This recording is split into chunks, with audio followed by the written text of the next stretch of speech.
प्यासे मरेंगे। स्पीकर साहब, जिस दिन मैंने यहां आवाज उठाई उस दिन वहां पे एक बशारत जरदारी नाम का क्रिमिनल जाता है और मेरी जमीन पे कब्जा करता है। क्योंकि मैंने यहां आवाज उठाई, मैंने बदीन के लोगों की यहां बात की। मैंने तो किसी की जात की बात नहीं की थी, मैंने तो लोगों की बात की थी।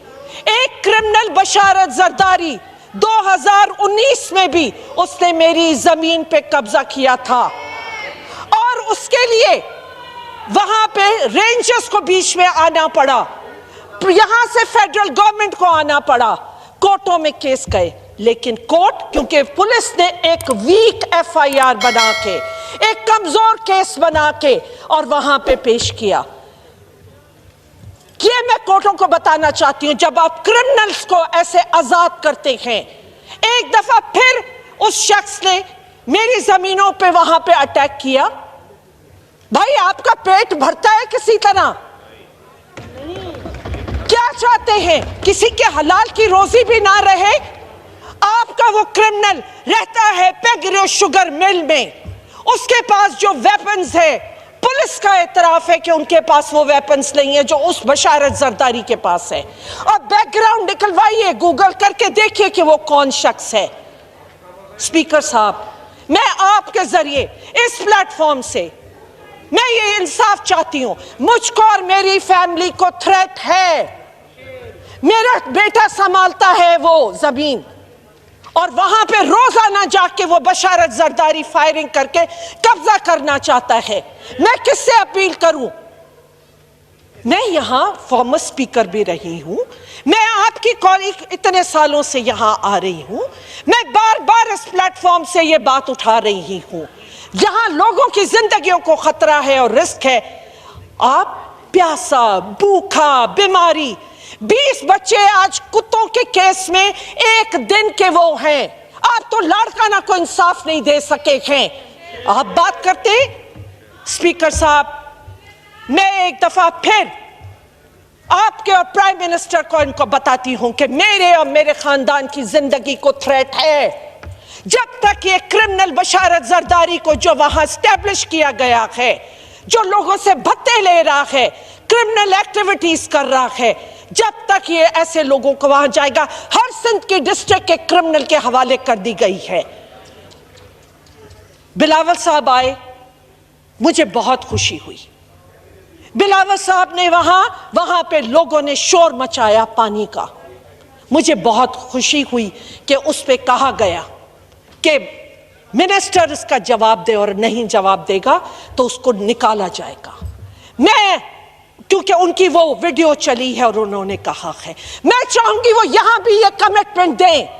अगर उन्होंने चोरी करवाई है और ये 19 इलीगल कनेक्शन निकलवाए हैं, दिए हैं, इलेक्शन की वायोलेशन की है, तो वो उस मिनिस्टर के ऊपर क्या एक्शन लेंगे? जो सारे खाटी के पैसे खा गया, जो सारी इरिगेशन डिपार्टमेंट को, इरिगेशन डिपार्टमेंट पानी लाइफलाइन है हमारी, लोअर सिंध की लाइफलाइन है इरिगेशन और पानी हमारा। मैं जानना चाहती हूं कि उस मिनिस्टर के ऊपर क्या एक्शन लेंगे जो उन्होंने वादा किया आके बदीन में। स्पीकर साहब, आखिर में, क्योंकि मैं वो पेश करूंगी आप लोगों को कि जो इलेक्शन किस तरह होती है सिंध में, सही, और जिस तरह उन्होंने इलीगल पानी के कनेक्शन 19 मई को दिए हैं वहां, 19 उनके, मैं उस पर भी एक्शन चाहूंगी इस हाउस का और उस इलेक्शन कमीशन का। स्पीकर साहब, और मैं एक्शन चाहूंगी ऐसे क्रिमिनल्स पे जो आके फायरिंग करके और लोगों की जमीनों पे कब्जे कर रहे हैं। बहुत शुक्रिया जी। जी जनाब, मैं भी एजेंडे पे आता हूं, एक दफा एजेंडा करूं, उसके बाद सारा दूंगा। पॉइंट ऑफ ऑर्डर देता हूं जी, पॉइंट ऑफ ऑर्डर देता हूं। ये इसी तरह बहस बराए बहस फिर तो चलती रहेगी, फिर ये मेरा एजेंडा रह जाएगा। मैंने कहा था एजेंडे के बाद देता हूं, आपने नहीं माना। जी शाजिया मरी साहिबा। बहुत शुक्रिया स्पीकर साहब। हमने यहाँ एक अवामी इशू, एक नेशनल इशू उठाया पानी जो है वो सर्वाइवल का मसला है, जिंदगी मौत उससे जुड़ी हुई है। हमने ये नहीं चाहा था कि यहाँ आप इस अवामी इशू को एड्रेस करने के बजाय एक ऐसा माहौल क्रिएट करें जहाँ ज़ाती रंजिशें, ख़ानदानी मसाइल एक इस ऐवान के अंदर डिस्कस होना शुरू हो जाएं। यहाँ पर जो मिनिस्टर सूबाई हैं मौजूद नहीं हैं, उनके ऊपर जिस तरीके के गलत इल्ज़ामात लगाए गए वो नामुनासिब है।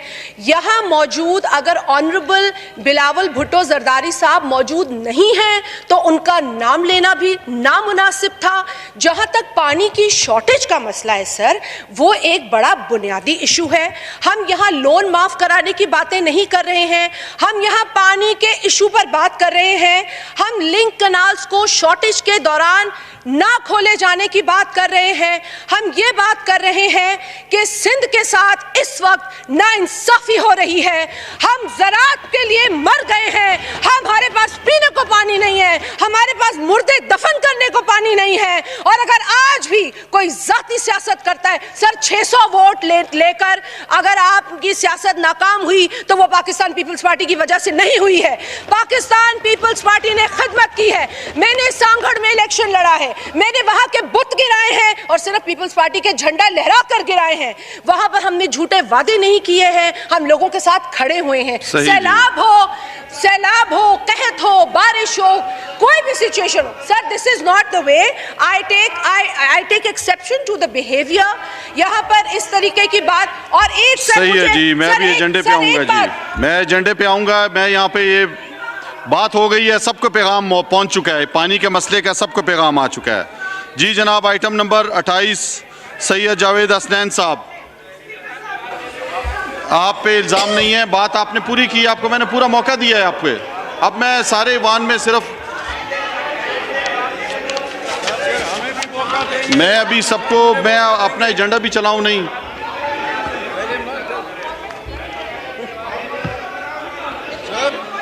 जी फहमीदा मिर्जा साहब, आप स्पीकर साहब, मैंने कोई गलत बात नहीं की। मैंने कहा मुझे बहुत खुशी हुई बिलावल साहब आए, मैंने कोई इल्ज़ाम नहीं लगाया। मैंने कहा मुझे बहुत खुशी हुई, उन्होंने कहा कि वो मिनिस्टर पे एक्शन लेंगे, मुझे बहुत खुशी हुई, मैंने तो तारीफ की है।